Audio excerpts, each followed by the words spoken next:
Conspirinormal.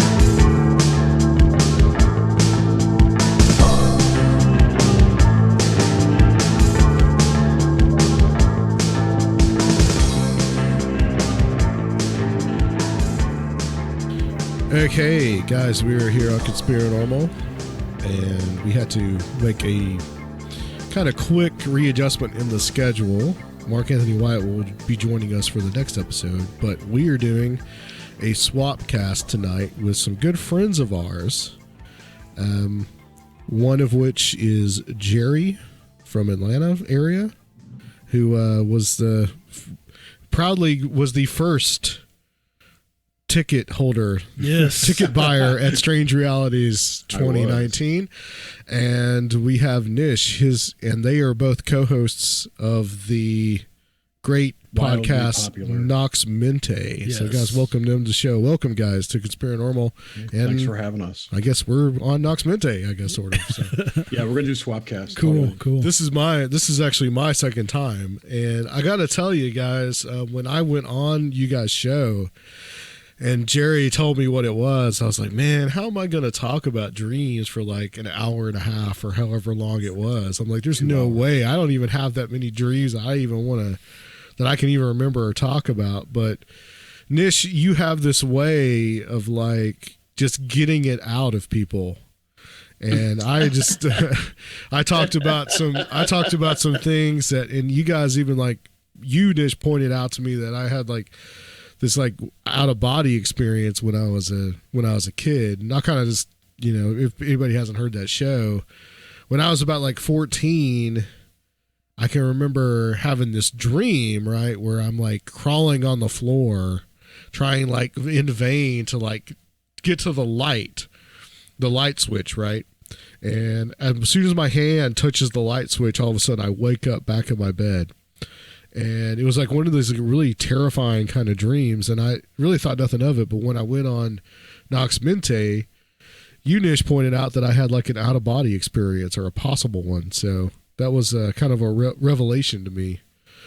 So, yeah, people don't realize what's going on sometimes. And it can seem more mundane than you think. You want to discard it. And that to me was so apparent listening. Right. And then once you get the validation though, then it opens up a whole, neural pathways connect here. And you're like on an unconscious level, you're telling yourself, oh, it is possible. I can do this. So yeah, that seemed classic to me. Well, guys, tell us a little bit about Nox Mente, like what you guys set out to do with it, why the focus on dreams specifically. Nobody else is doing it. I think the main reason, my main reasons for doing it for this format was that we're just not another podcast that has Nick Redfern on to talk about his latest book. Oh, Thanks, guys. Yeah, thanks. Not to knock Nick or his books. I'm just saying he's a good example because he has a book every year, and he has a book like every 3 months. Like right. Like 5 books a year. Right, and it's a very interesting subject, and everybody dreams, so it gives us a wide palette of guests from which to choose.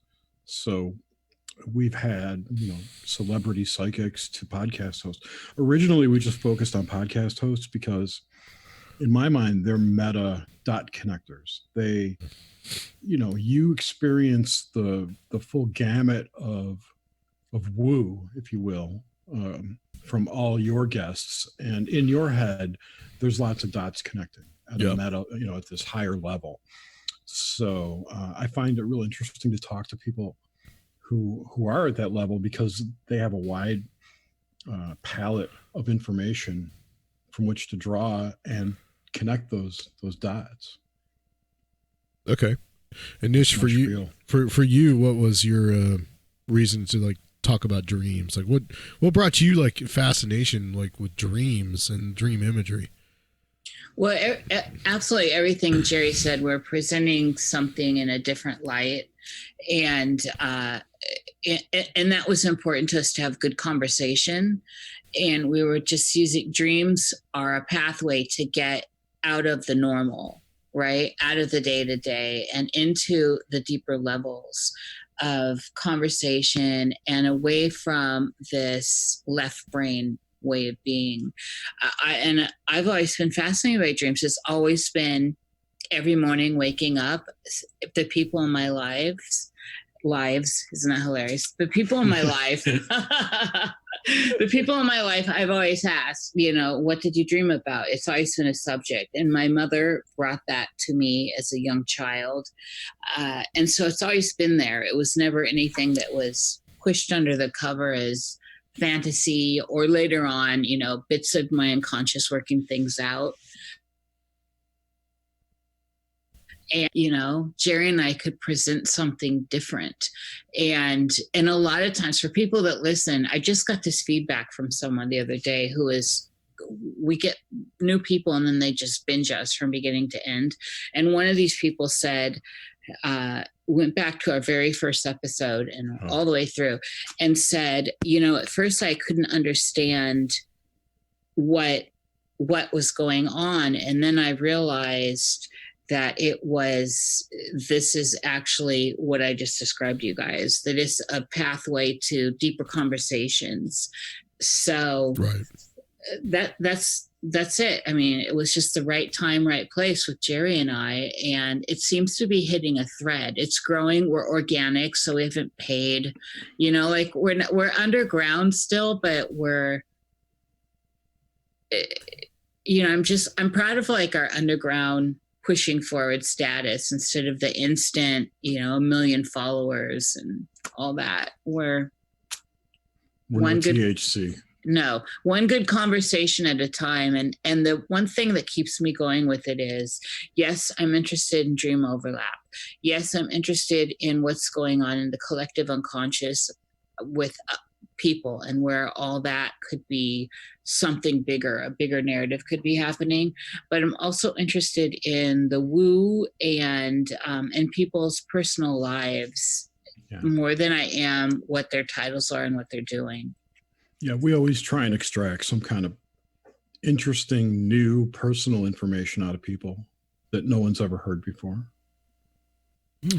Yeah, it really worked for me because like I said, I had no idea that I was going to be able to fill that much of a time about dreams. But like I said, you guys got like a lot out of me that people like to talk about themselves too. That's the other thing.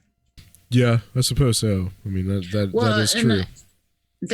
I think most people like to get out of the, well, how was your day, the weather, and this, how are them, whatever. Tell us about your new book. Yeah, I think most people really do want to have genuine conversations, and that's why a lot of these podcasts like this that get into more depth are becoming more popular. In the past, if you look back, though, they were less. You'd have, I don't know. It seems like it's becoming a trend now for some reason, but we're still unique. All the copycats.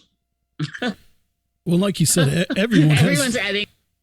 Yeah, everyone has dreams. It's something we all share. So, right. And it's the entire other side of our lives, and a lot of other societies saw it as being even superior to the waking world. And the thing is, it's kind of like one of those experiences that isn't really truly rooted in full-on science. Yes, there's the Monroe Institute. There's a lot of studies around dream, but it's still got a mystical edge. It's still got you need to have suspension of disbelief angle to it. So it's a great gateway into the stuff Jerry and I are super interested in that can spring us into those conversations. And as I was saying earlier with some of the feedback, that's some of the stuff that gets some people hooked. Like, where could this conversation go talking about dreams? Because I guess other societies saw it as being synonymous with the spiritual world also. Oh yeah, I mean, there's so much there. We're talking primordial soup here Yeah. when we start talking about this kind of inner churning and deep symbolic language. But then you spring forward into getting out of your body and how this lucidity aspect thing happens where you're awake, and then the mirror lives are all the theories that come in, when you shut down your daily life here and you go there and you kind of get a little wipe, like Thomas Sheridan talks about this a lot, and I'm on board with it. You get a wipe and then you're living that life, right? And then you shut down that life and you get a little bit of a wipe. You just have vague symbolic images that get all shaded and weird, and you come back here and you wake up and you continue this life.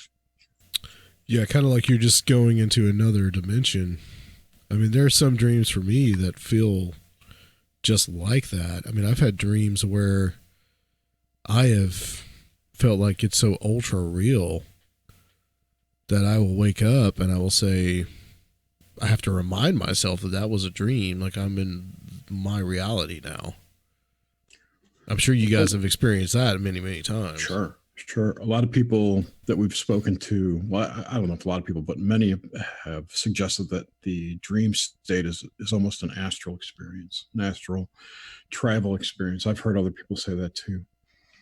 And, that may be a gateway or even possibly part of your alternate lives, your alternate realities, what people would call a past life. Yeah, it's definitely, I would definitely say that dreams are just another form of altered state.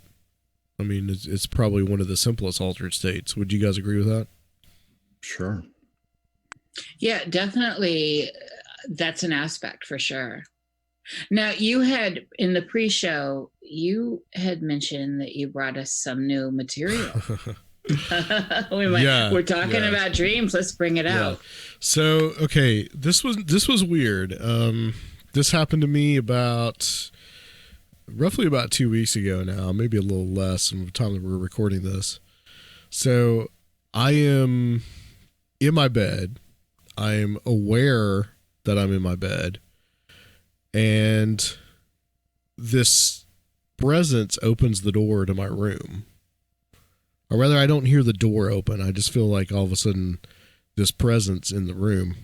And I feel like this female body like lays right next to me, puts her arm around me. And it was literally like, I could tell it was female. Okay, obviously. Hey. And on my back. And it was so real that I actually turned around and then woke up to see if there was somebody there. It was very strange.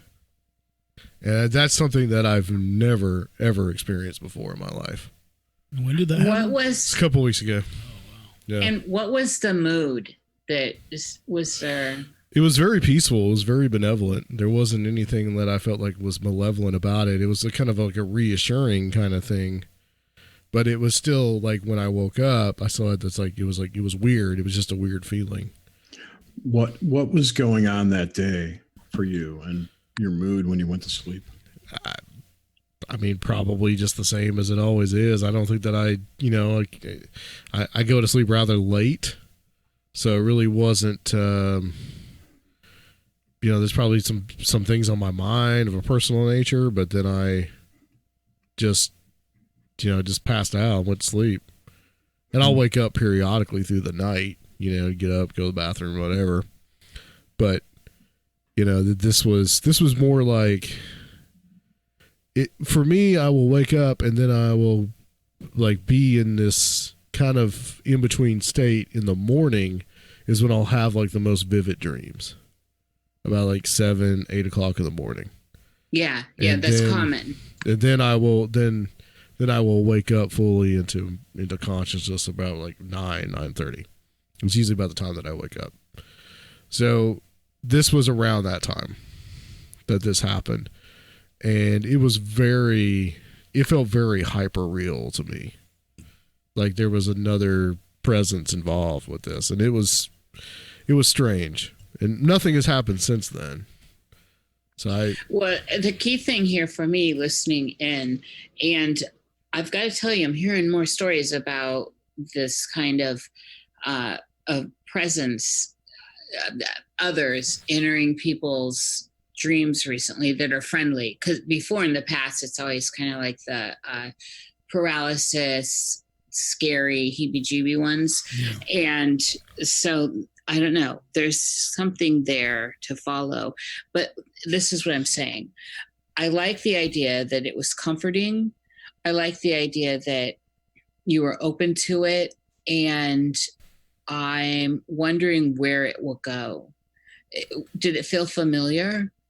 There was a familiar feeling to it, actually. It felt reassuring to me. Mm-hmm. Was it more maternal than romantic?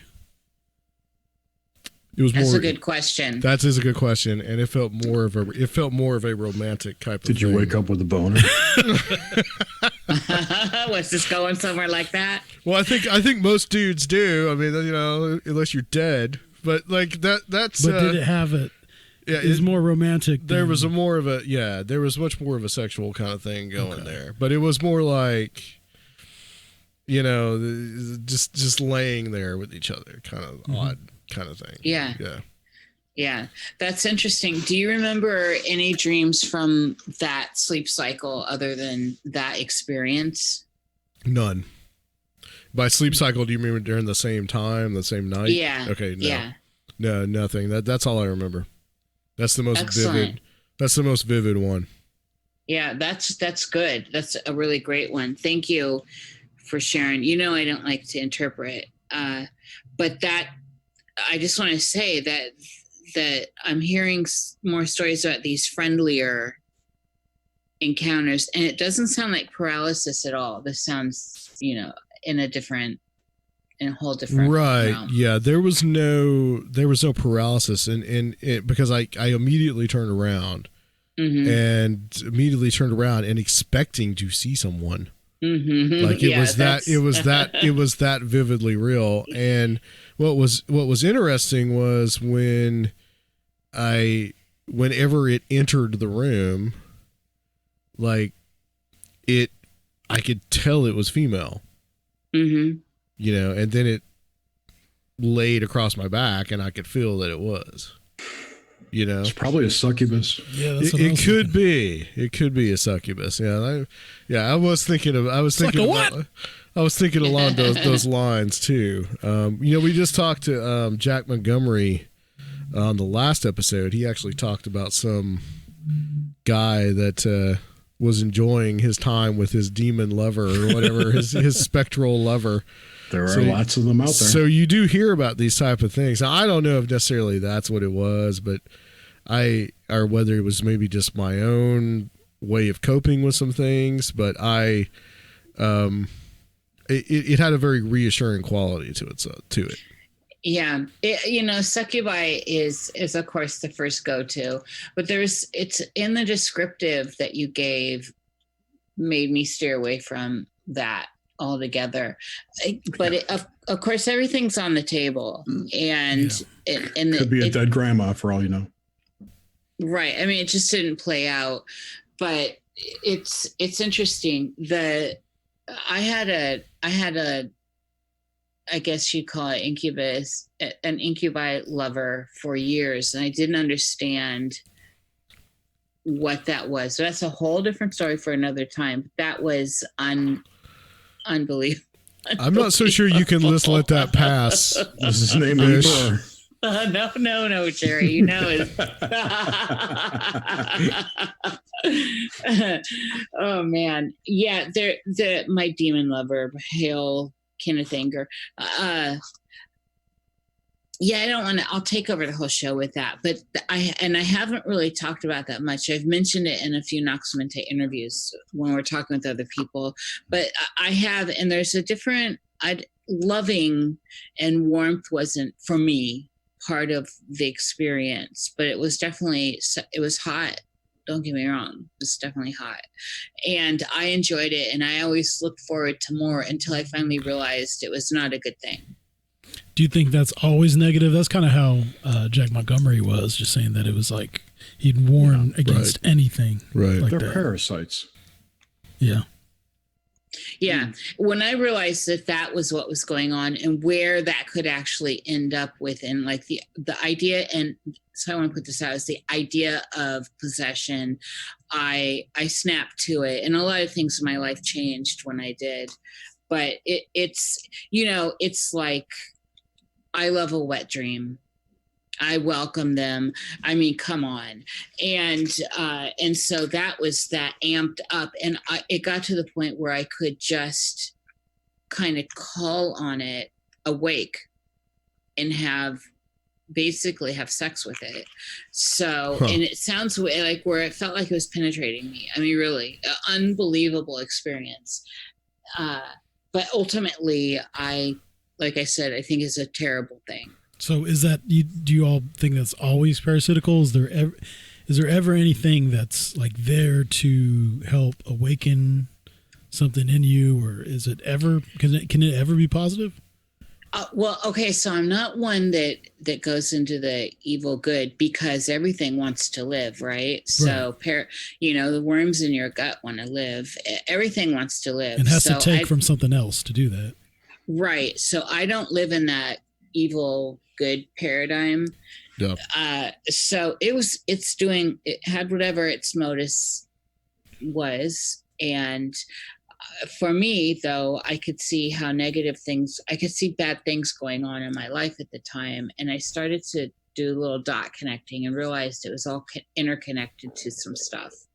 So it was not a good thing. It was definitely not going to lead anywhere good, as opposed to, say, like a wet dream, which is just I think a biological situation happening. You've got a buildup of energy, and everything lines up for one of those great experiences. And I think with any type of addiction, if you will, it eventually starts to alter your thinking and your behavior, and therein lies the negative aspects of it. Well, besides the energy parasitic.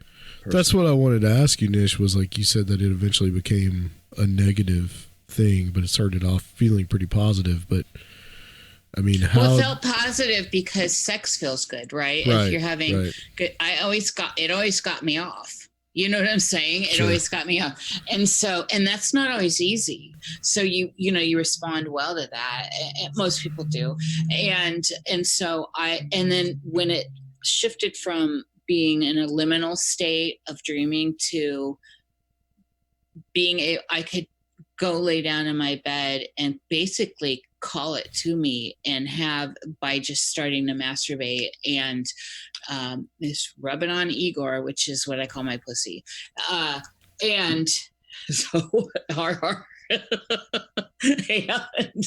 and starting the process, and then I would mentally call it, and at some point I realized I didn't have to mentally call it would show up, but I started by mentally calling it, and sure enough I'd be like, doggy style experience, which is basically how it always happened, and I would feel it. This is getting an explicit mark on Conspirinormal. I just want you guys to know that. So if it was psychosomatic, well, more, hallelujah to the power of that. But and to your question, everything in my life started to fall apart then. Yeah. And this includes, there was divorce and my mother's death, and like a bunch of stuff started to be very evident in I started to be able to really associate it with, I had this great life going, and then all of a sudden I had this terrible, horrible experience starting to happen, and it shows up in this interim, and then everything starts to fall apart. And sure enough, when I banished it, which was not easy, my life got better, back on track. Okay. So, I mean, that's just the short version. You definitely equate the negativity that was going on in your life with this experience with this incubus figure. Yeah, okay. And it was, and I wasn't doing any goetic magic or anything like that. So it wasn't like, the circle wasn't sealed and something escaped.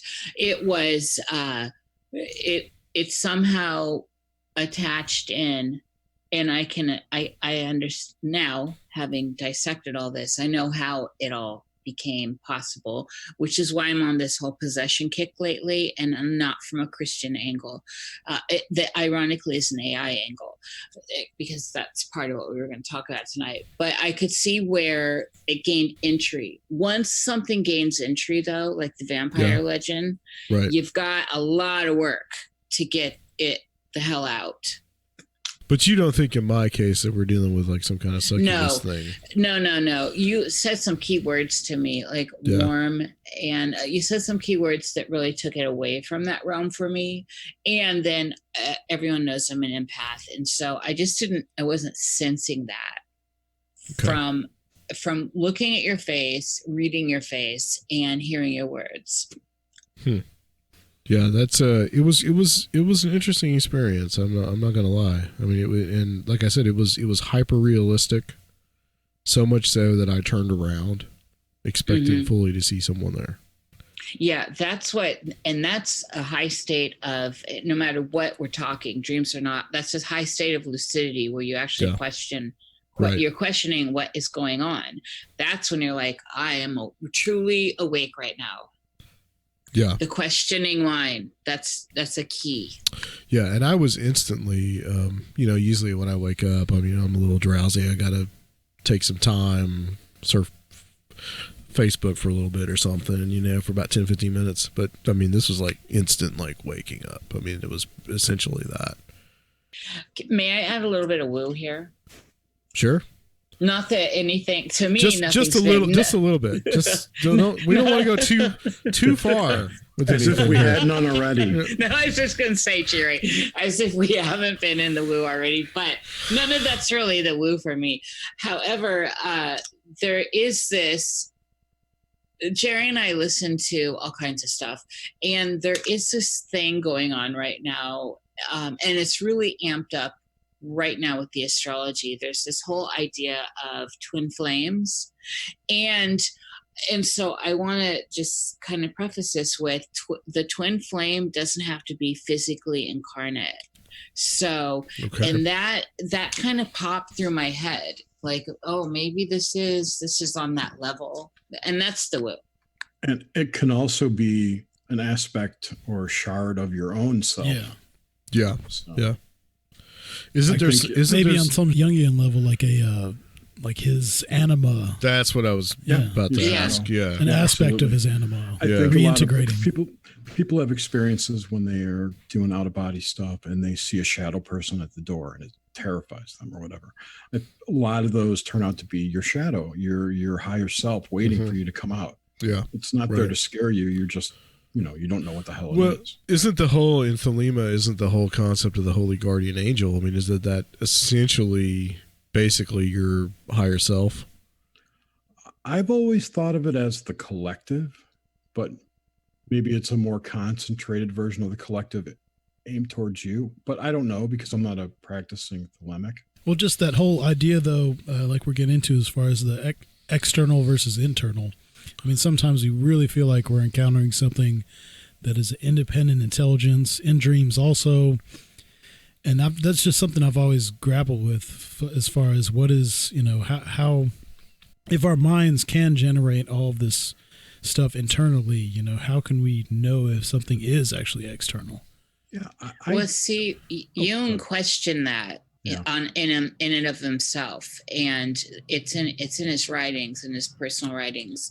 He started to question what was what, what's really outer and what's really inner, and so that's quite a road to go down, because in theory it's outer. I don't think there's any outer. I think it's all internal. Not. That's the wrong way to put it.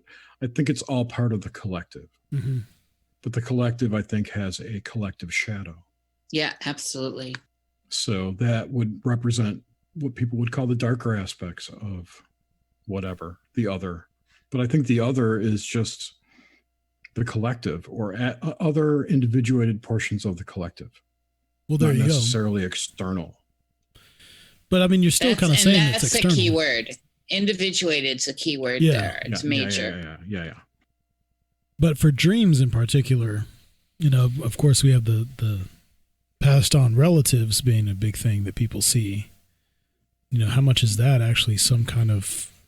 They go back to the collective. Yeah, that's happened to me several times. I like to bring up, there's an episode of Doctor Who, which I loved, called Twice in a Lifetime, I think. It was the Christmas special last year.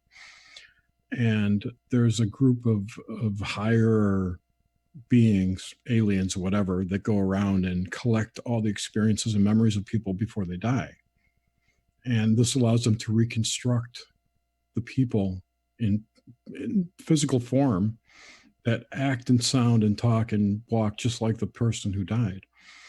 And someone who died on the show, I forget her name, Bill Potts, I think, a woman, was reconstructed from these memories and whatnot for the doctor. And this reconstruction didn't understand that it was not the person, because it was just these layers of experience and memories that made that person what they were. You know, so if you take that I'm rambling here, but take that in terms of a ghost, right? If all your memories and experiences are recorded in the cloud, so to speak, in the Akashic record or the collective, whatever you want to call it, then it would be easy to reconstruct that layer by layer to come up with something that you could not distinguish from that person. We might get to technology a little later still, but that's a good segue into talking about whether, you know, the dreams of these transhumanists, as far as like transferring human consciousness into the machine, whether you all think that's possible. It kind of sounds like the same thing you're saying, but is that you? Yeah, I don't think it's possible, but. And I do. See, Jerry and I differ here. Uh-huh. And then, I mean, even just today, did you see that news? Like RT came out with neither robot nor animal. Scientists developed the Xenobots, first robots constructed completely. Article is interesting. Yeah, it was complete. It was constructed from living cells. Yeah. Right. And it's part of what the bigger narrative of stuff I've been talking about for quite some time now. And, you know, I've been throwing it under terms like the virus and this non-human, the non-human stuff that's going on, which I mean when I say that, AI. And which I think is a terrible way to call it. Anyway, artificial intelligence. I don't think it's artificial, but that's just me. So, yeah, I mean so Jerry and I have different views, I think, on this kind of stuff.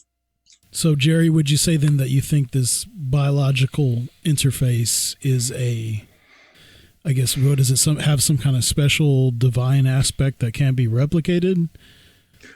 Like the BCI you're talking about?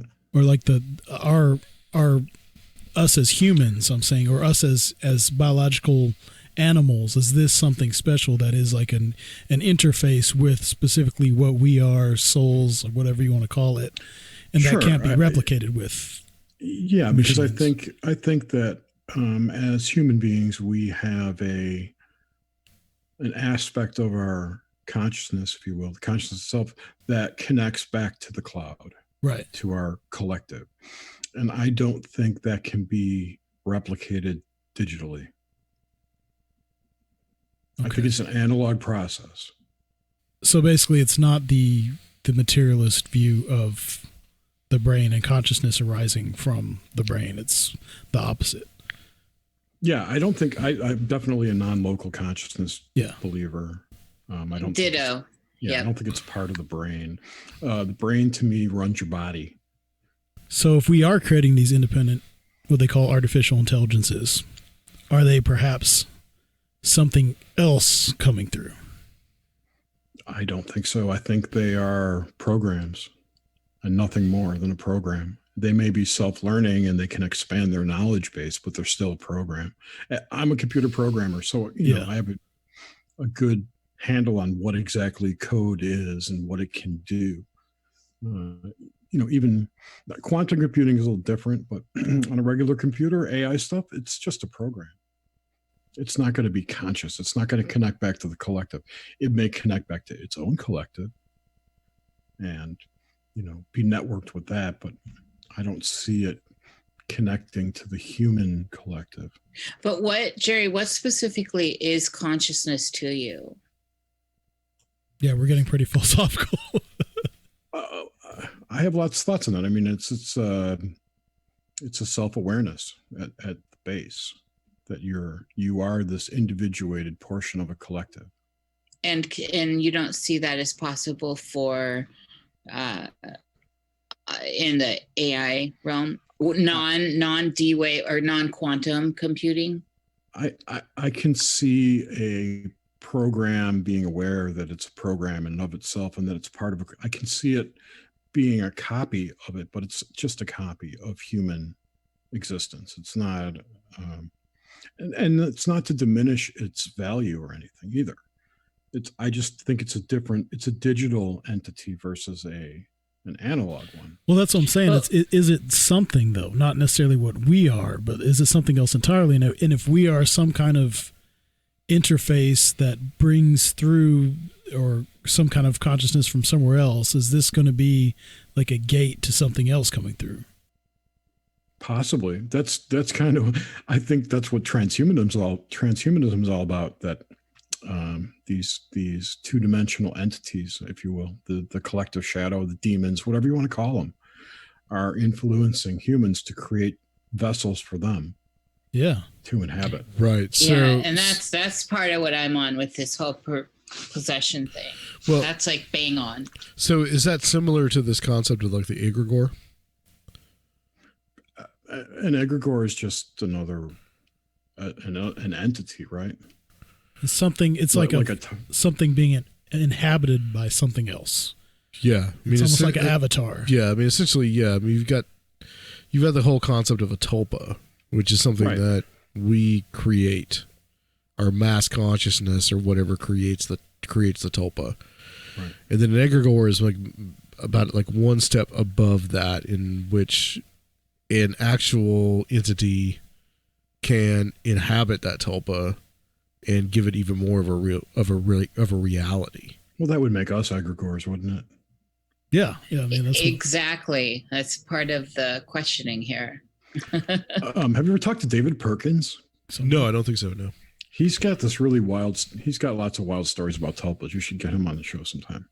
Anyway, I digress. Doesn't he have like some kind of a Gaia idea about the Earth as an intelligence? Is that who we're talking about? I'm not sure. No, that you're thinking of the dude who talks about the EVs or whatever, the sun vehicles. No, I have no idea. I forget that guy's name. I always do.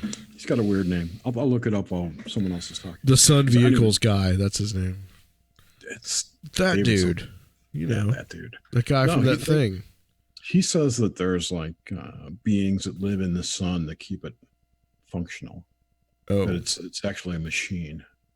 Ah, okay. Yeah.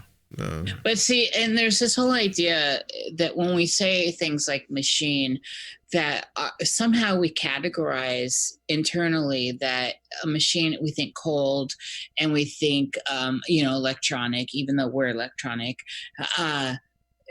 it just becomes other.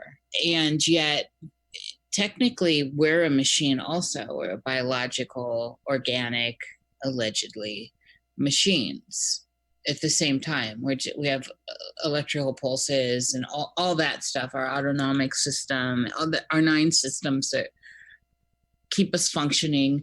So this is one of those things where we need to start bridging this language barrier between the cold and the warm, right? The warm, human, sentient,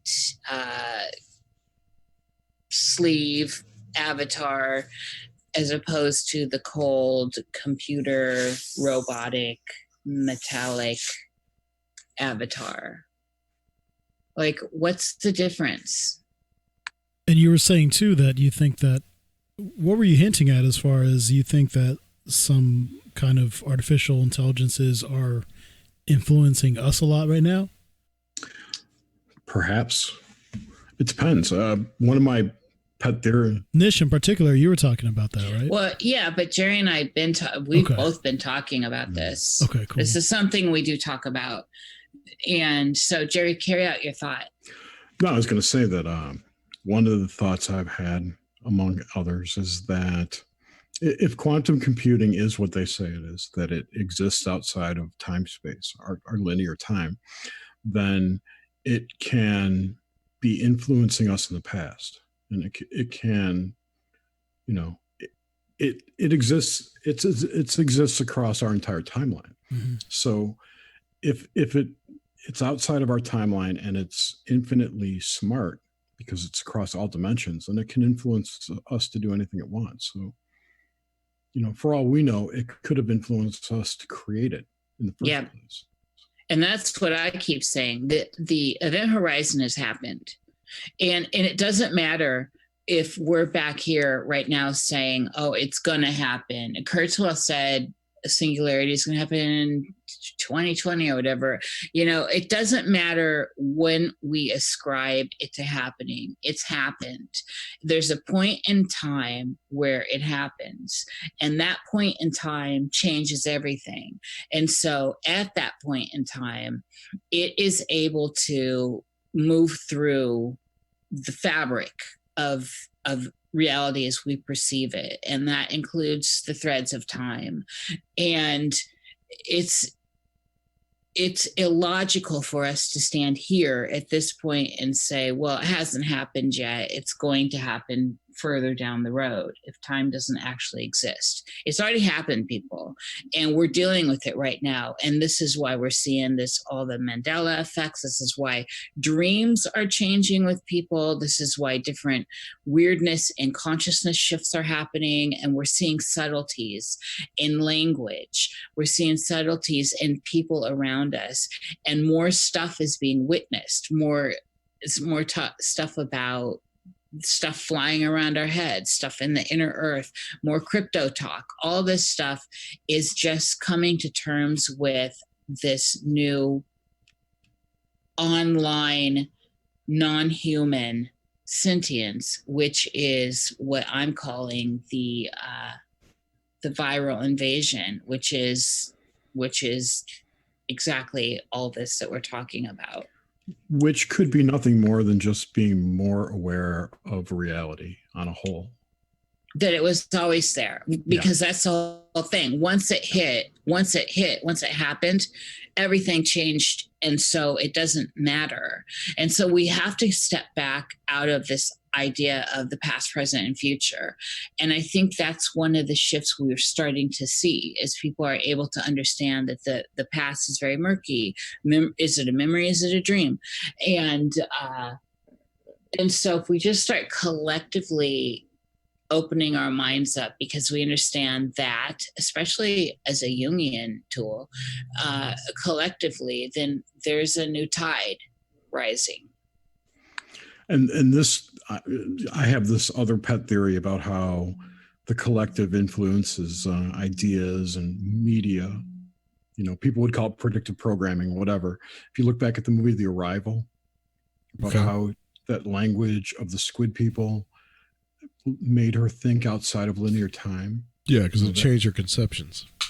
Right. I think on some level that's happening to us, along with what Niish was saying. You know, that it's that kind of progression.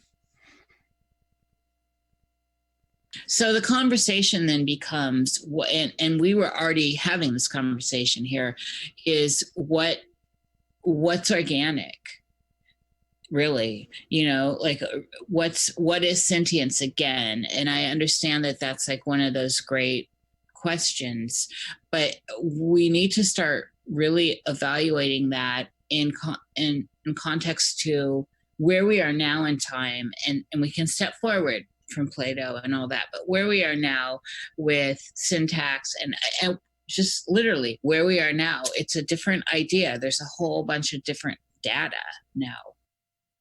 And I think a lot of this boils down to us as our role of creators now, that we are godlike, not to be too Luciferian, but we are actually creating these things that we imagine are going to be even more sophisticated than us. And of course, like we know that that ex-Google exec or whatever, they found out he was trying to, at least he was making some preliminary plans to create a religion where they would worship an AI. Right. They created it. It's there. Yeah. Yep. It's not Luciferian at all. I think it's quite Jungian. I mean, we got back to that. If the outer world, we're seeing our internal content projected into the outer world, then the mystical experience, the ecstatic experience that one can access through religion and deity. And then if we continue with that overlay of the Jungian principle and we bring that internally, well, hello, what's that saying? That's saying you're the creator here. You're the God. And even though it may not be simply stated like that, and yes, that is a Luciferian precept, it is still the same thing. And so it's funny how people parse that out and make it work for themselves. Right? Mm. How you can be a Jungian and a Christian in the same breath. And there are lots of them. In fact, I postulate the majority. So that just goes hand in hand with all of this that we're weaving together in this tapestry. So are we saying that there is an intelligence out there that we've created, but it's somehow affecting time and parallel universes? The fabric of reality. Like you mentioned you mentioned the Mandela effect, for instance. So is there something that we have yet to create that is out there that is essentially affecting us? The idea, now? like she was talking about, is that we hit a certain place where I guess a historical inevitability happens.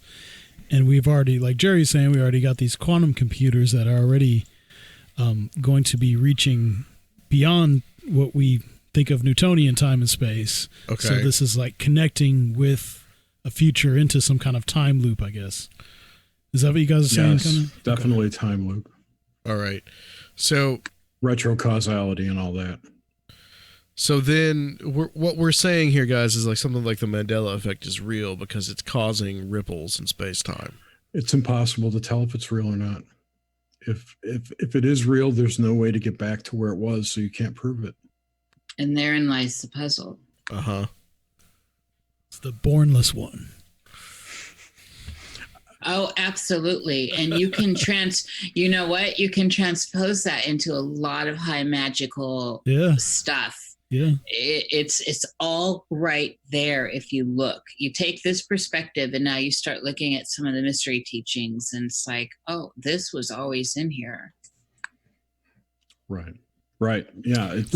That kind of gets into we're the old high magicians, essentially, with their tools, with their magical sigils. Were they doing the same things or similar? Were they predicting what would happen now, or was that a part of this entire process you guys are talking about, where things from now in the future are reaching back to then? And of course, I mean, just looking at sigils and looking at cybernetic systems, I mean, it depends on your view of what magic and sorcery is, because there are multiple levels of it. Doing sigil work or minor spell work, stuff like that, that's only affecting you and in your personal reality bubble, whereas greater magic might affect an entire timeline. Yeah. But I think generally, I like what Tim Refat has to say about the sorcerer or black magician, whatever you want to call it, is a timeline hopper. They manipulate reality so they can hop to a timeline that suits them better. But is what we're doing with technology essentially the same thing? Is it kind of like opening up a gate? Hard to tell. It's hard to tell. I don't know. I don't have an answer for that. It's definitely, it's different. I mean, I don't know. I can't answer that. Because it's something that's always kind of, it's terrified me for a long time. I had some real pivotal psychedelic experiences when I was a lot younger. And I really got into, I watched 2001 and I really got into thinking about a lot of this stuff. And I was really overwhelmed by a feeling that the technologies that we're creating are, in effect, going to open up a gate or bring something through. And that's essentially the same thing that a lot of old high magic was doing. Yeah, like Jack Parsons in the desert. Yeah. But like I would say that CERN, or even we could go back to John Dee, Jerry. right? Yeah, absolutely. Yeah, bringing the angels through. You know, what the hell are the angels? The Enochian stuff. That, you know, they're just demons to me. But whatever. I think CERN is definitely on the precipice of doing something to that effect, opening gateways or portals. And there are tons of people out there who talk about that, but I don't know if it's true or not, but it's definitely some kind of dark magic going on there. And just the difference between biology and the technology we're creating. Like, I kind of think of biology as being some kind of interface for our consciousness that perhaps is from another place, or our bodies are a way of it interacting with this physical reality. But if we're creating something different, if we're not bringing through the same things that we are, you know, is this opening up an ability for some other source of consciousness to come through into the machines? I totally think that's true. And Robert Heinlein talked about this in one of his books, I forget which one, that he surmised that any sufficiently complex electric system could house a consciousness of sorts. And that's what I call this two-dimensional consciousness. Go ahead. And yet we don't even know what we are. Right. Yeah. And just jumping back speculation. Just jumping back a few steps too. If you think about the dreamer. So, and when I say the dreamer, I'm using the big D, and that means the awakened dreamer. So the lucid dreamer. And I cannot recall which of our guests, Jer, brought this up, but I mean, certainly we've talked about it and we're online, but somebody specifically brought this up on Nox Mente. Gordon White.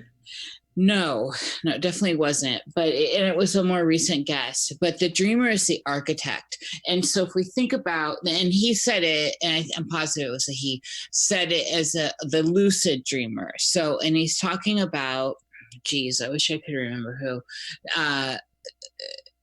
The people that go in and are lucid in this state of consciousness, in the dream state. So they're awake within this state of liminality, and they're able to move things around and shift things around the way they want.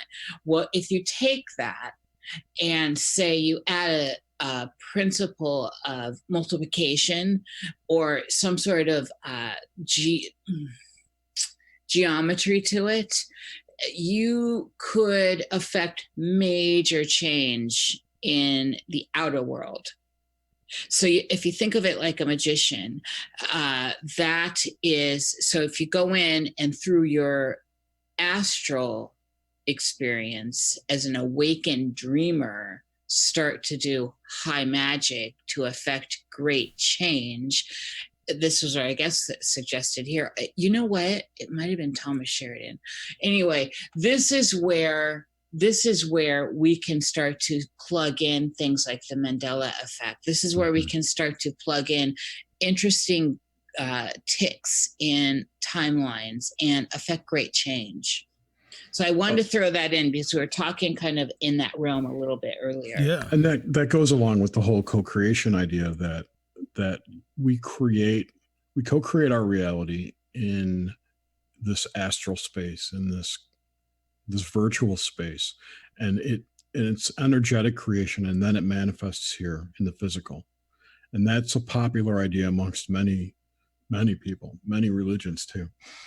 Well, and the space is ether, Jerry, right? It's not this, we're coming from this ether standpoint and not the Einsteinian stuff. That's all nonsense. I wanted to talk whatever Sophia was talking about. Damn it, I forgot now. I was just talking about whether this computer technology and artificial intelligence is perhaps bringing through a different kind of consciousness than what we are. Well, yeah, absolutely. Like, is it something that might be that opposed to us or trying to, use us to replace us or Terminator like? Yeah, Right. yeah. Yeah, totally. I mean, it's definitely an external thing. It's not part of our collective. So how are we going to cohabitate with that? I mean, I don't know. Remember, everything wants to live. And I don't know that I think we're at this point a source of energy. yeah, Yeah. we're the food. Well, okay, so here's the thing. I mean, this may or may not be off the topic, but we've talked a lot about how automation is going to change a lot of things, and how just artificial intelligence through that automation is going to change a lot of things. What do you guys think is going to be like the social ramifications of some of that stuff as we move forward? I mean, Jerry, like, you're in the IT field. What's your thoughts on that?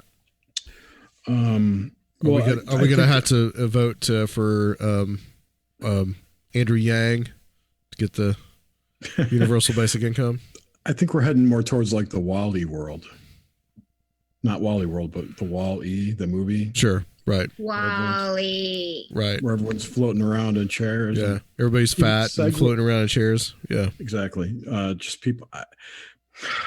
I spent some time with my family over the holidays, and just to see how much they rely on bullshit technology, like talking to their remote control or their phones, and just this laziness, if you will, mental laziness that's overcome everyone from technology. I don't see that getting any better. Yeah, I would agree. And on top of that, people are getting drawn more and more into their tech and not spending time with each other. So family units are breaking down. The whole social interaction, look at dating today is relegated to swiping left and right. Right. Nobody goes to bars anymore and meets people. They just pull up Tinder. This is part of why I keep using the word invasion, because I'm trying not to sugarcoat it. This is an invasion, and it's not going to fare well for Homo sapien sapien. It's just not. Yeah. Yeah. I don't think the prognosis is good, if that was the final answer there. This is the thing that we've talked about a lot, and about how automation is really going to affect people, and how it could, the self-driving cars, the self-driving trucks, when it's really going to put people out of work is when you're going to have a whole bunch of social strife. And Jerry, you mentioned Wall-E, but I think that's only for an elite few. I think most people are going to be, living in slums because they're not going to find any place to work, and it's just going to make things worse. And like, the Silicon Valley elite just really has no idea what they're doing.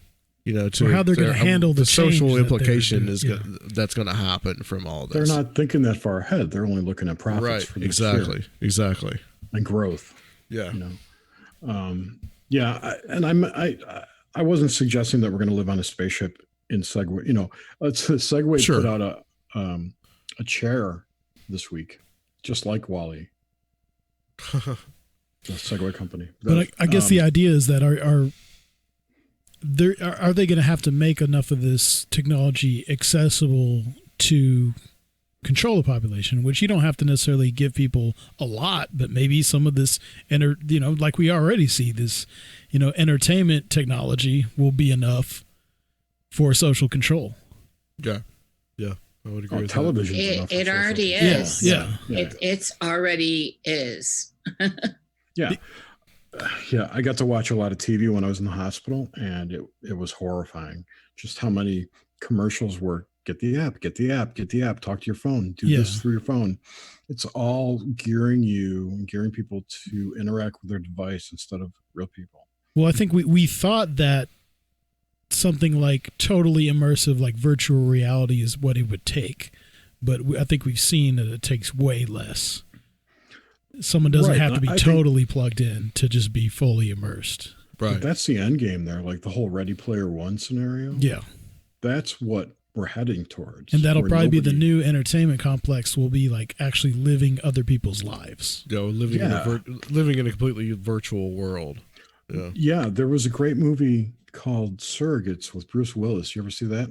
Yeah, Yeah. I know what you're Yeah. talking about. Yeah. Yeah, where people like they live in pods in their house, but they interact through a robot Okay. that they are connected to. Or like in the William Gibson books, the SimStem, where you Yep. have these like stars, but they're kind of like reality stars, and Yep. people live their lives. I know.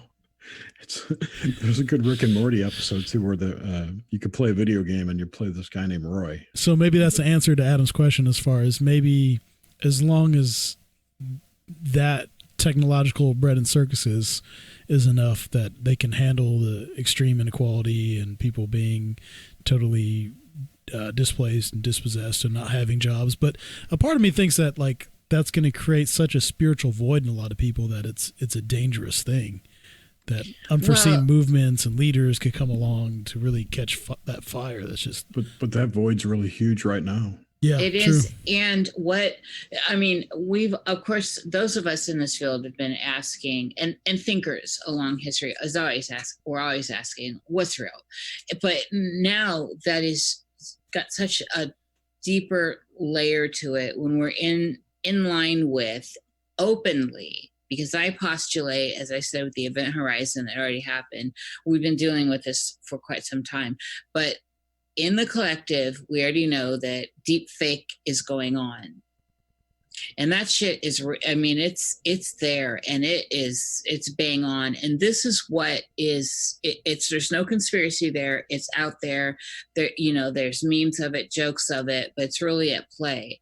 And again, I postulate it's been in play for a long time, having the whole event horizon aspect. So where is the reality thread? What the fuck is real? Ooh, sorry about the F-bomb. What is real Right.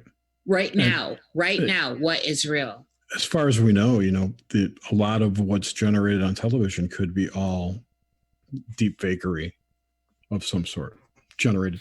Yeah. I'm sure you've seen the video of the guy real time manipulating George Bush. No. Oh, I'll try and find you a link to that. Yeah, was a te- it's a goodie. It was a technology that was introduced, I think, by MIT a few years ago, where they had a facial mapping system, would watch your face and then manipulate a video of a person and their voice in real time. And this is a Matt few Joyce. years old. This Yeah. this isn't even modern. So and the whole idea of if we step back and we look at dreams and we think about that experience, and then we also have another checkpoint here, another dot, and we think about virtual reality, and you start to think, well, these are kind of similar, except for in virtual reality, I'm going in consciously and I'm not being wiped on my way out. So I have a memory that, I know I did this, where there's some mechanism within our own consciousness that allows for a wiping with the dream experience, what I'm calling right now, the organic dream experience. We forget we dream, or I can't remember clearly what these dreams were, and that kind of thing. And we also, ironically, synchronistically, have the same experience with life and death, with birth and death. You don't know where you come from. You don't know where you're going. There's some sort of wipe that happens. Well, with virtual reality, the promise is you maintain all that information. Keep those memories.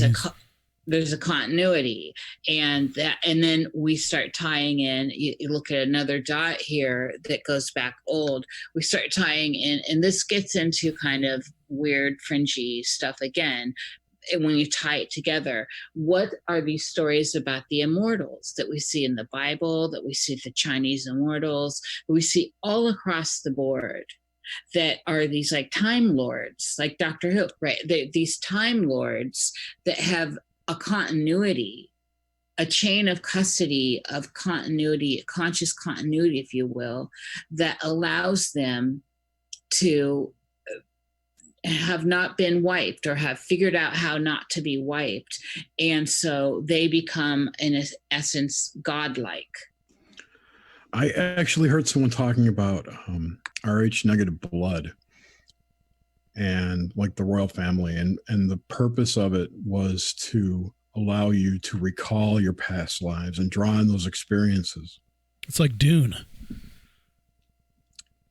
I don't know how it would relate to Dune. Well, in Dune, the Ben Gesserit sisterhood are able to pass on lives and memories to the future generations. So it's like a continuity. I joke a lot that I've been a Gesserit. I'm not a Reverend Mother yet, but it could. But you're a witch. I am a witch, and it could happen. But yeah, I thought that was real interesting that the Rh negative blood serves that purpose of allowing you to break that barrier, that forgetting, and allow you to draw on your experiences. Where is this from? You know, because I've heard a lot about the Rh negative blood stuff. You know, like there's the link to the Anunnaki and all this kind of stuff. Like it's nonsense. Yeah. Well, like everything else, you have to parse out what. Right. So there's obviously something to it. Yeah, when we see like the whole population, basically of the boss people are Rh negative, and we see certain pools of people, and then we start to associate what's different about these certain pools. So there's interesting information with it, and then you get the crazy overlays, right? Where it's not crazy. I enjoy all the fun. You get the fun overlays with whatever, all the woo-woo around it. But there's actually at the core, there's something there. It's, it's like when we're talking race.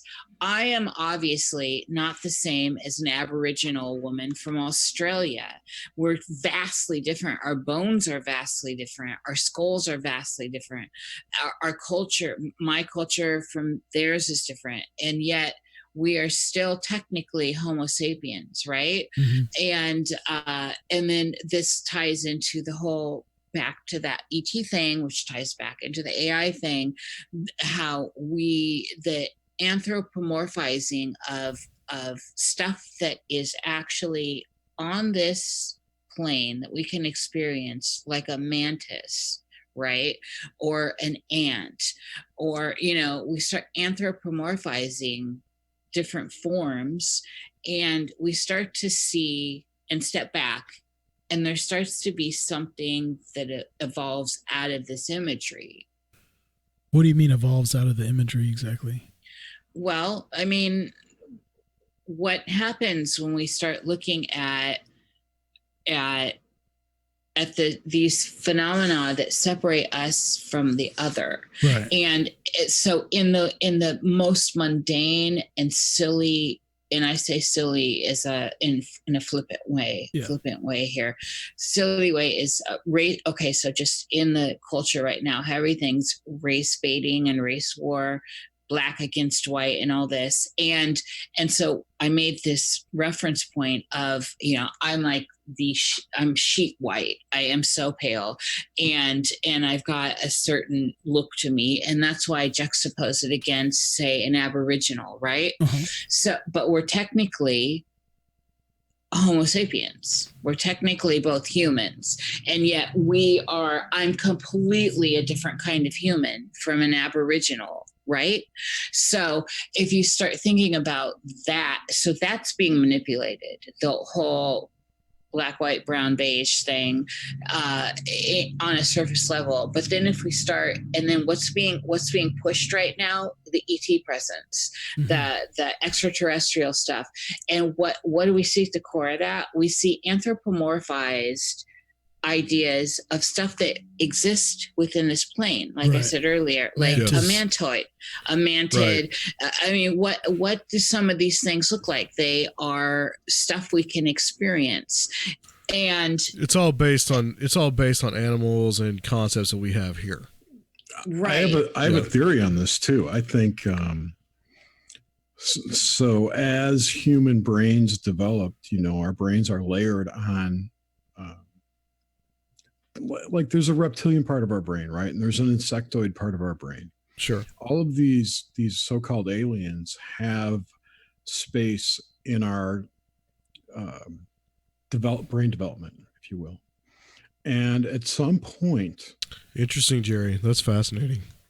those layers, if you will, had their own collective consciousness. So there's a reptilian collective, right? At some point, the Homo sapien collective overtook that, right? So that reptilian collective may still be fighting back and may individuate as reptoids or reptilians in our subconscious or in our dreams or in what we perceive as our reality. Yeah. Same for the insectoids. I've often looked at the concept of the grays as just being this kind of distorted image of ourselves. Yeah, or a future version of us. Mm-hmm. I've always pulled up to that future version, and I thought of that when I was little. And so, Me too. right, I think a lot of people had that idea before it started to be in common culture as what it is today. I keep hearing, especially from Gen Xers, that they're like, this is always what I thought. Like that narrative's coming up again, points back to that event horizon I'm talking about. This stuff's all tying together. Do you guys see how it all ties together? Oh yeah. And when you say event horizon, you're talking about the singularity, the Kurzweil stuff. Okay, just wanted to. I really love there's a woman on YouTube named Randy Green who claims to be quote unquote a programmer of this reality, this situation we find ourselves in. And she talks about how there are adjacent realities to ours that are holographic in nature, that are inhabited, that beings from the future or other dimensions, if you will, project into those adjacent realities and manipulate us energetically. And those would be things like the grays specifically. She says that the grays are actually us from another timeline in the future that have lost the ability to reproduce. And this is an old story too, that they're, trying to create vessels that they can inhabit consciously here. They can incarnate into rather. So that would be the reason for the abduction phenomenon revolving so much around sexual organs and reproduction. Correct. Mm-hmm. Again, with my possession thing, it's because possession's what you get in a car, you take possession of it. Yeah, exactly. I mean, it doesn't have to be scary and demonic. Right. It's just influence. Well, so that's the idea then, that maybe something has manipulated us to create this technology so that they can inhabit it. Yeah, that's what I think. Which kind of goes back into the whole egregore concept, right? And it might have started with old magic. Yeah, that was a process that's now, the whole idea that people get these ideas that just come to their minds from they believe the ether or wherever, but it could actually be transmitted from somewhere else. Right, exactly. Yeah. Look at Philip K. Dick and Valis. Right. For good all point. we know, good. That's a good one. Could be individuated portions of a giant artificial, quote unquote, artificial intelligence that is becoming self-aware. Yes. See, there, I'm pulling right up to that. Yeah. And this, this is what I was trying to say before, Sophia, when I forgot what I was talking about. You were talking about reality, and we were talking about co-creating and astral space, physical. Nothing in our world is real right here. When you touch something, you're not really touching it. It's two electric fields that interact, two electromagnetic fields. There's no tangible material, I don't think, on the physical plane. It's all just our perception of it, of the frequency and the electromagnetic spectrum. Holographic reality. It's not holographic. It's just I don't know. Maybe. But it's certainly not. It's certainly malleable. Put it that way. Because of the nature of it. Because it's It's the way your brain perceives the electromagnetic fields and the frequencies around you, the soup. Your reality is created in your brain. Yeah. And that malleability is being confirmed now by quantum physics. Absolutely. And by the Mandela effect. So do you think that we all each experience reality completely differently? Sure. Reality is subjective experience. Yeah. That's part of the actual magic and wonder of this too. That is like a gift, in my opinion. If there's a gift in all this, that's it.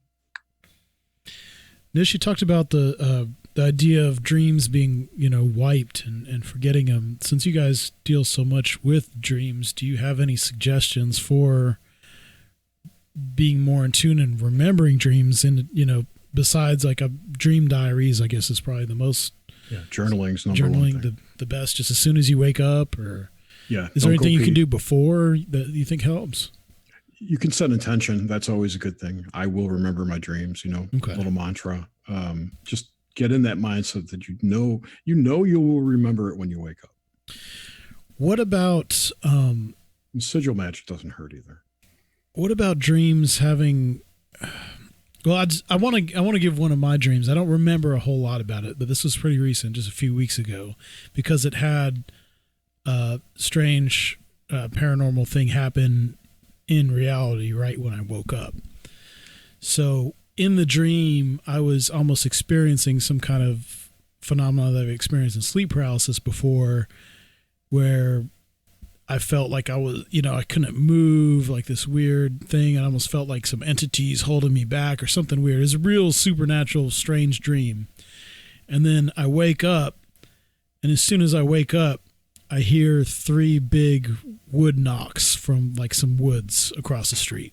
Was it at 3:33 a.m.? It was at around 3 o'clock. That is the magic hour, by the way. Yeah, exactly. And then just like a couple minutes after that, the dogs that was in the house I was in wake up and start just going crazy barking, just like 1 minute after that. Bigfoot phenomena is often accompanied with other types of poltergeist-like activity. It's not very rural, so it's just weird. That's the only time I've had like a strange dream that then had some kind of phenomenon in physical reality. But just because you heard it doesn't mean it was real. Like physically, true. There. It might have been still part of your dream. I'm not saying it didn't happen. True. I felt very awake though. It was like one of those things, almost like Adam said. It is interesting really that the dogs reacted. Yeah. But it wasn't in response to the knocks. It was enough time after that. What was the dream about? I was just in the same house I was sleeping in, and I don't remember a whole lot, but just like interacting with someone in the dream and having that weird paralysis where I was trying to like move around in the house and walk, but I felt like, held down, or I felt that weird. Could be something, quote unquote, haunting that house was interacting with you. Yeah, it was strange. I really don't get that feeling from the house. But it could have been an entity that can only communicate through dreams or via the astral plane. Or yeah, it was pretty weird. But just like I've never had anything that had physical phenomenon afterwards like that. That's cool. Freaked me out pretty bad. Don't be freaked out by it. You should be intrigued. And yeah. Well, I was, but well, it was I was say 3. that and I'd be terrified if it happened to me. So right. I understand. It was 3 knocks, correct? Yeah. And that's very common. Yeah. So you were around about 3 o'clock in the morning, and there's a lot going on there. Yeah, there is a lot going on at that point. I've often wondered, because the 3 knocks is a thing, and I just like connecting information, and it leads me somewhere else. And the 3, as we know, is like the universal SOS, right? And I've always thought, because it's so tied into the Sasquatch narrative with the 3 knocks, and also other cryptids, by the way, but I just find that I don't have any theories around it. I just find that an interesting tidbit, is what I'm saying.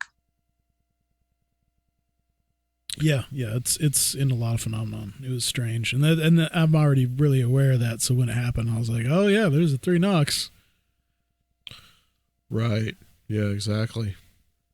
Like you kind of know what's going on, what's about to go down. Jerry, you were talking about a little bit. Let's talk a little bit about this in time we got left. Let's talk about aliens aren't real, which is funny considering we just talked about grays. But yeah, and I think this goes back to our discussion about co-creating our reality. I'm strongly on the side of that aliens are construct that have been programmed into us, and I lean more towards the Josh Kutchin idea of how the culture shapes our interpretation of these energetic forces, fairies, whatever you want to call them, demons, whatever. Everything is demons, right? yeah, So I think that the narrative writers of the world have jumped on this phenomena and have shaped our idea of what they are into this threat, this space alien threat. okay. But there's, if you think about it, like the term alien and how it's applied to in America here, illegal alien, which is there's confusion. Right. There's lots of confusion, and it just means not of here, not from here. And that's a big deal. Like, so we can call a South American we can call them an alien in the same breath that, we talk about something from outer space. I just wanted to interject that. Right. But generally, there's zero proof that there are any beings other than humans and animals here or have ever been here. Yeah. So that alone is pretty much pretty concrete evidence that it's not real, that it's not a real thing. Right. I think it's far more likely that what we're dealing with is something that intelligence that has been here and that has been part of the human experience for as long as we've been around and probably actually really needs us. I think there's a symbiotic relationship between the two of us. Whatever the other is, it needs us to manifest. Sure. And if you go back to what I was saying before, if it's a collective shadow, if it's part of our collective unconscious and it's just the shadow portion of that, then absolutely it can't exist without us and vice versa. Right. We are the aliens. Right. We are the aliens. That should be the title of your talk. We are the aliens. Yeah. I haven't worked it out yet. I still have to write it, but yeah. What's you guys' thoughts about past lives? What do you guys think? I mean, I can tell that you're kind of pretty pro on that, but that's something that I've kind of wrestled with myself, whether or not we've lived before. Because there's a lot of material out there about kids that say that they have lived before and that they've come up with information that later turned out to be correct. It's very convincing stuff. I don't think there's such a thing as a past life because I think everything happens now. There's no past. There's no future. Okay. Everything, So I tend to believe that there are infinite versions of me across. Like if you look between two mirrors and you see yourself, going up, that's what's going on, right? So there's a lot of Jerrys out there. Right. And those would be what people would call a past life. It's a simultaneous alternate reality. And sometimes you can draw on those things, sometimes you can't. I also tend to think that the dream state or that altered state of consciousness is a roundhouse or a nexus point where you can access those other adjacent realities. And sometimes your dreams are peeks into those.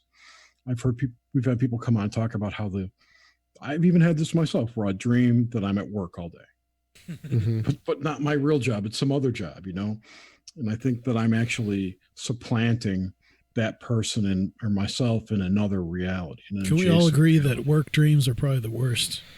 They are. But I've had lots of dreams where I'm like on a demo team blowing up hotels and shit too. And it's a cool job. Yeah. I mean like criminally.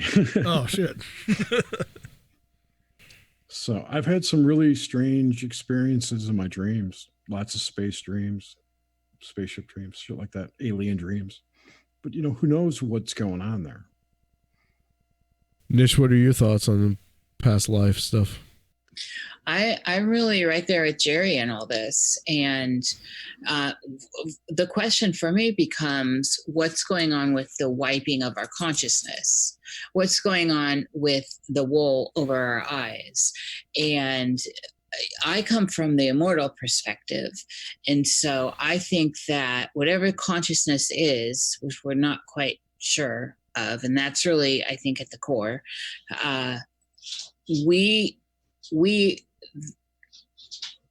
if we're having it, and I can't help but think about the idea of like Cro-Magnon and Neanderthals encountering each other. There's something in these, whether or not that's real. If they're even real, yeah, I was going to say. Yeah, whether or not that's real, but in the narrative that we're fed through our indoctrination programs called school, that it's an interesting idea that, because that leads us here.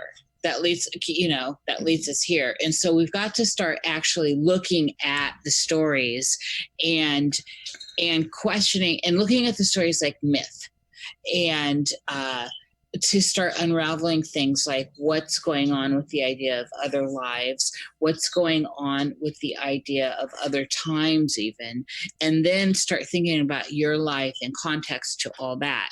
So I think about my life as me at 6. That's another life.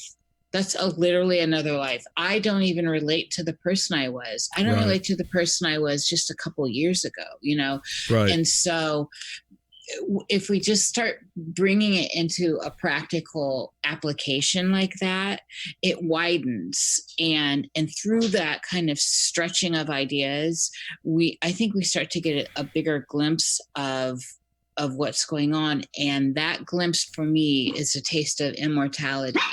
And I want to know, why can I not recall where I come from? What's the origin here? Where's the nucleus? Where is the kernel? I want to know. That's where I'm at, more so than questioning if I had other lives. Of course I did. Of course I do. I think you too. Do you think that's because, like, I've heard people have experiences where they encounter something else and it kind of tells them, like, what the hell are you doing here? Go back. You're supposed to just do your job and be, the little monkey person or whatever. I mean, I think those are aspects of themselves. Okay. But doesn't that sound like DMT, Jerry? The DMT elves? It does. Yeah, that's what I'm talking about. Who did I just hear? The Clockwork Elves. Yeah. Yeah, I just heard an interview with, damn it. I think it was a dude on THC. I don't remember who, though. I apologize. But he was talking about DMT and what this person thought it was. And he said it doesn't bring you to another dimension or anything. What it does is it lifts the veils so you can see the full reality around you. Yeah. And that these things all exist in different spectrums of light that we can't see. I thought that was really interesting.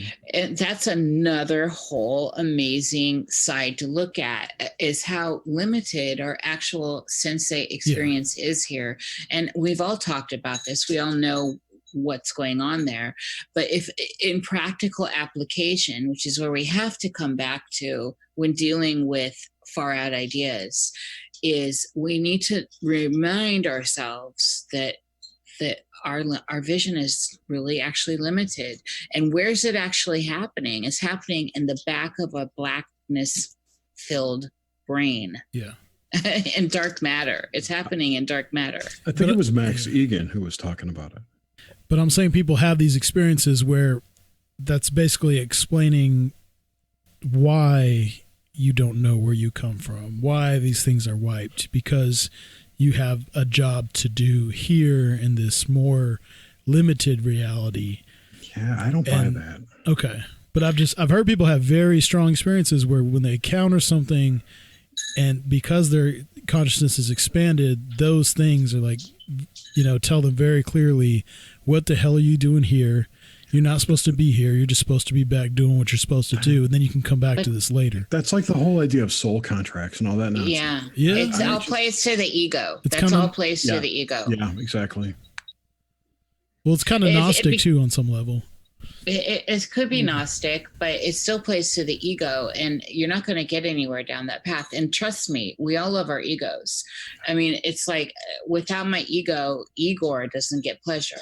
So, I mean, again, bring it back to the practicality here. Yeah. Right. So if we step back, we all have a job to do. It's all insignificant in the end. And it's hard for at this state, and the only reason I keep saying it's Homo sapiens sapien, it's hard to conceptualize that because the ego wants to feel wanted. It needs to have a task. It's like a working dog, and it wants to be appreciated. Otherwise, it feels like it's meaningless. The blackness, the ethers, it all can. Because of what other mechanisms are going on here, can just feel like fuck it, then I'm giving up. But that's just a trap. That's only a trap, in my opinion. Yeah. I don't know. So Yeah, it could be a trick too. It could be that trickster aspect of consciousness.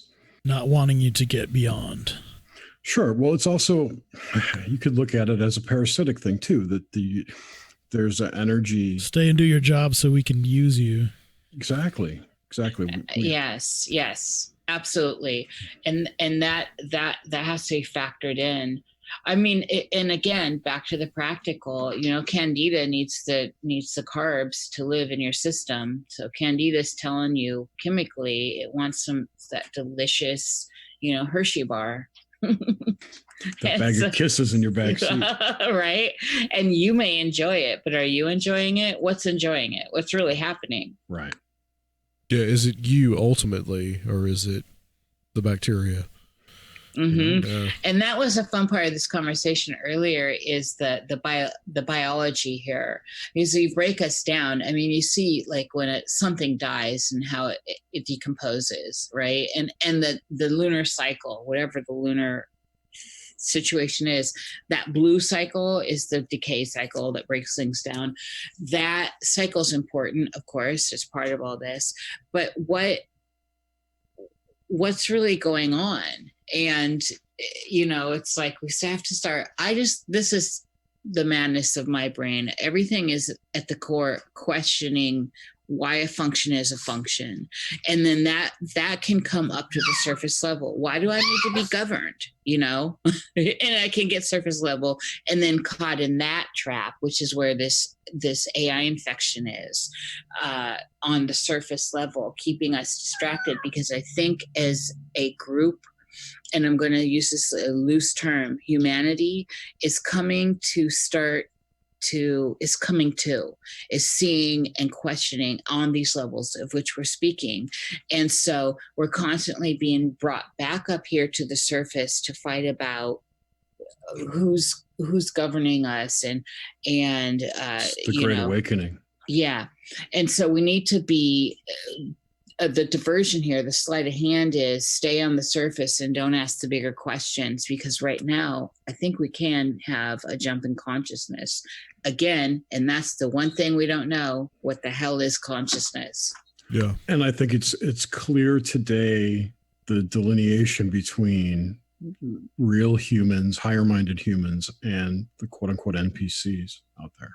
Absolutely. And we see it. We're all experiencing it with people. Absolutely. Yeah, it's true. I mean, most people, there's a lot of people out there that just they would not have these kind of discussions. They just would not talk about what we're talking about right now. They're not capable. They don't have it. There's football on. What are you talking about? Yeah, right. Yeah, I mean, more power to them if that's what they want. But it's like, I don't know. I couldn't exist in a world that doesn't have a higher thought to itself, Yeah, I totally agree. Having that kind of intellectually stimulating conversation. I mean, that's important. That's important to me. I could be watching Avengers Endgame again right now. But right? Yeah, for the 50th time. I haven't even seen it for the first time. So it's such a good movie. It is so good. It is. Yeah. Well, I think a lot of that stuff in and of itself is just distraction. Oh, of course. turning yourself. I mean, it's probably good because you don't want to be thinking about all this stuff all the time. Everyone needs some entertainment and you stories. need entertainment mythology. in your life. Yeah. But just don't let it overtake your life. That's the But and that's Right. again back to that Jungian thing. We're experiencing ourselves by the projection that's going outward, right? So the things that entertain us, the things that we detest, all that stuff that is keeping us afloat and moving in what appears to be a forward moving motion, that's all that's our fuel. That's our inner fuel being projected outward, and we're digesting it back in and trying to integrate it. That's the point, I think, is trying to integrate it and then individuate from it so that you can tell yourself, you can tell what's you and what's not you. And that's the whole alchemical process. I mean, it's all right there. So people that do not question the whole NPC thing, where you interact with them and the level is just, there's only so much depth, right? The code is just very specific. There's so much depth and you're not going to get anywhere else. I have tried, and you all know I can crack a nut. And there are some people I have tried to find a way through, a glitch into, and I have not been able to on some. So I really do pull up to that. And for lack of a better word, the NPC thing, I really, really do. I think sometimes they are just filler. Yeah. That's not to be confused with the Dolores Cannon background people type of idea. That's completely different. I did want to mention, though, that the like the Marvel movies, the X-Men specifically, those types of things could be affecting our future or the future of humanity in a way that we, if enough people want a mutation, want to be like Wolverine or whatever, who's to say that we don't co-create that reality in the future? Bingo. That is that whole Jungian thing. We're projecting it outward. Right. And then with all this supposed junk DNA, well, what can we do? We can activate. Right. Exactly. Right. All those things are probably there that we just have turned off.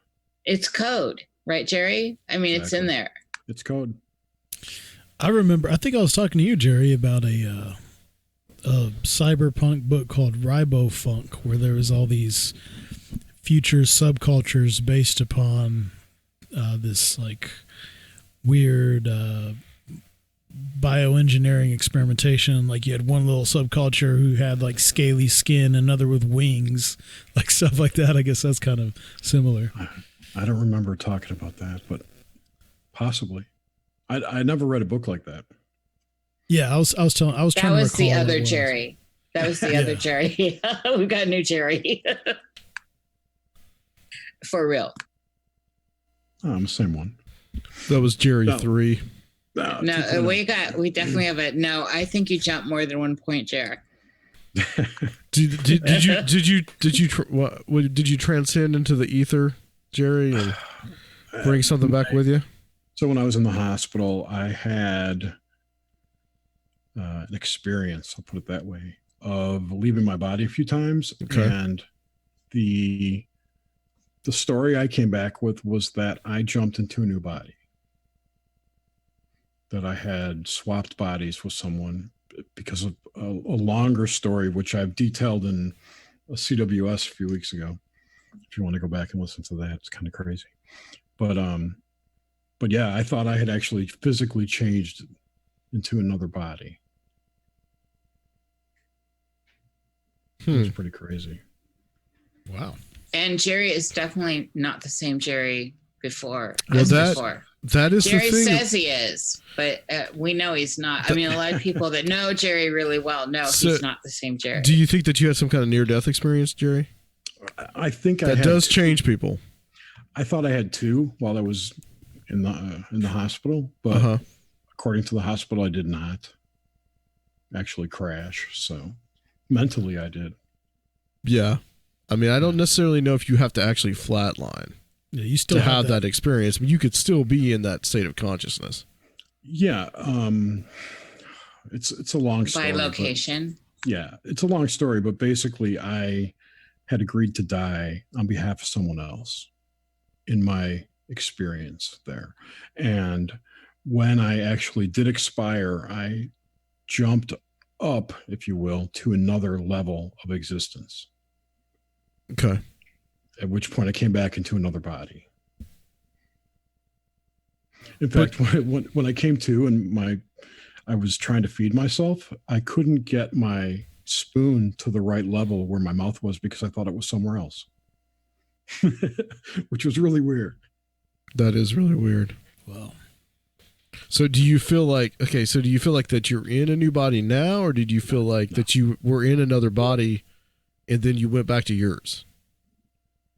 I don't think any of that was real. Don't think any of it was real. Yeah, Not in a physical sense. It was all mental, whatever, hallucination, whatever drugs they had me on, which I still don't even know what they were during my ICU. This was all in the ICU too. So, well, that's the thing though, is like, is it real, or is it hallucination, or are you actually having a real experience just through the hallucination? There's some fine lines there, I think. It was real to me at the time. Yeah.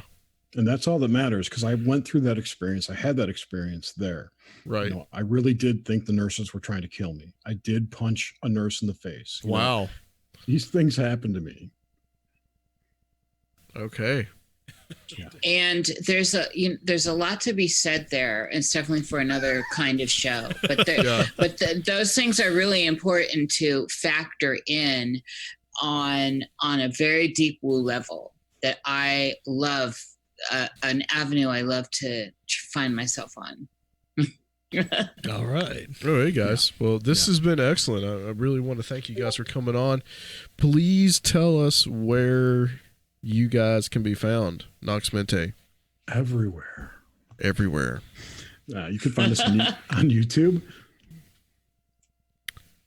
We have a YouTube channel. It's called Voces Nocte, which means night voices in Latin. I'm sure you'll put links in the description for that. You could just go to YouTube and search for Nox Mente, our show, and you'll see our whole catalogs there. We have over 100 shows now. We've been at this for 2.5 years. Wow, it's been that long. Wow. Yeah. Awesome. Yeah. And just noxmente.com, right, Jerry? Noxmente.com you can go to, which will take you to our website, which has all of our episodes listed. We don't have a paywall or anything. We're all free. We recently started a new show called The Obelisk, which we do every month, once a month on the week of the full moon. And we have random guests who discuss random stuff. It's not necessarily about dreams. It's not about dreams at all, really. Like this past week, we had Robert Phoenix talk about the astrology of this new year of 2020. Which is a must listen. It's absolutely one of my favorite shows of all that we've done. This was a really juicy show. And especially since we're facing this astrology coming forward, it's a must listen. Okay. Other than that, any podcast player, you can just search for us. We're on iTunes and Apple Podcasts and Google. We're everywhere. Anywhere you can listen to podcasts, you can find us. Anywhere they can find you, they can find us.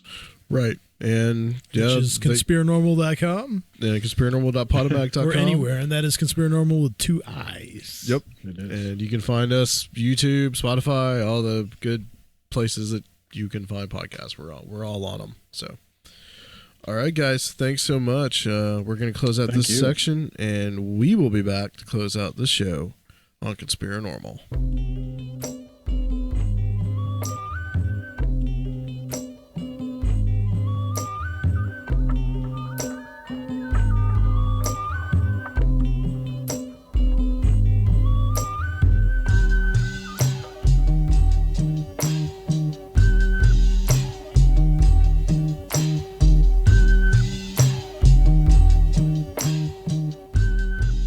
Yeah, so that was an interesting interview with Jerry and Niish from Nox Mente. I don't quite know if I got all of it, but there it is. I think it was our most far out. Yeah, definitely the most philosophical podcast we've ever done. Yeah, indeed. dreams, reality, nature of consciousness, artificial intelligence, aliens, possession, incubus, succubus. Yeah. Suck a what?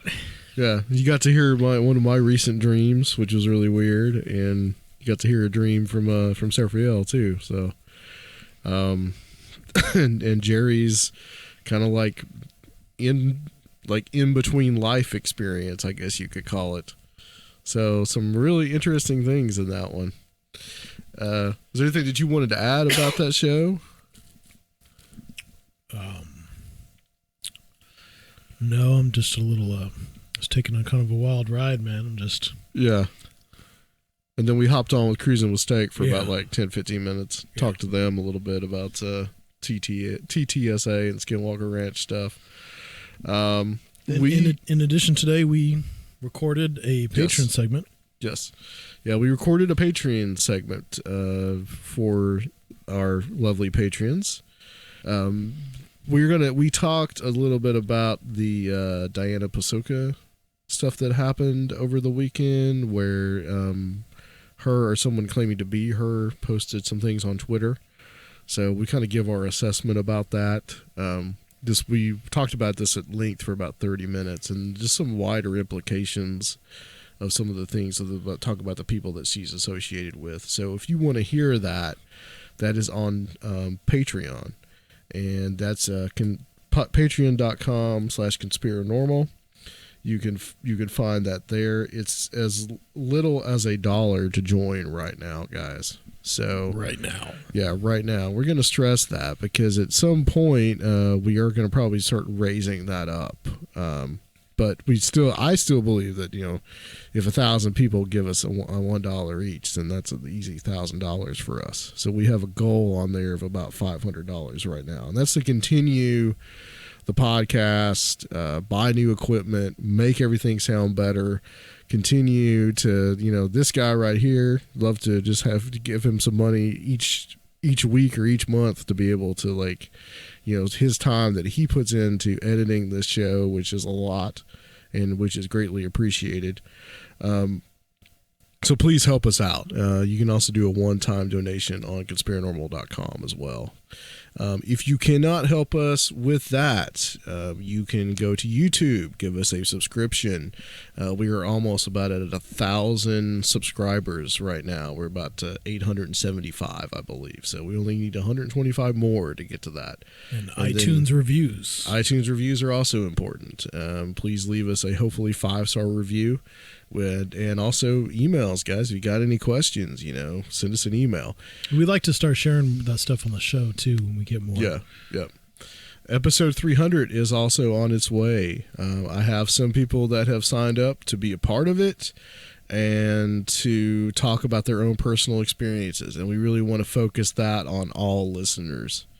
So, guys, please, you can hit me up, Adam Sane, on Conspirinormal, or you can hit me up on Facebook. You can hit me up on Twitter as well. The DMs are now open, so you can just send us a message there if you'd like. So if you want to be part of that, it is still open. We are thinking about doing some individual discussions and then also a roundtable. So we don't know how long this show is going to be, episode 300. So, all right, guys, next time Mark Anthony Wyatt is coming on. We're going to talk about his book, The Spirit of Cornwall.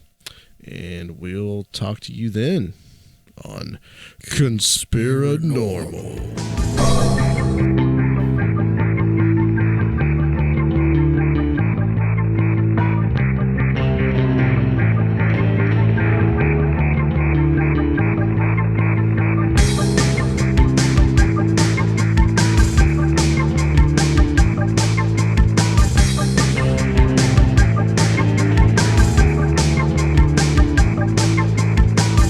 If you would like to help the show, please consider becoming a Patreon at www.patreon.com/Conspirinormal, or leave a one-time donation at Conspirinormal.com. And please check out our YouTube channel, Conspirinormal Podcast.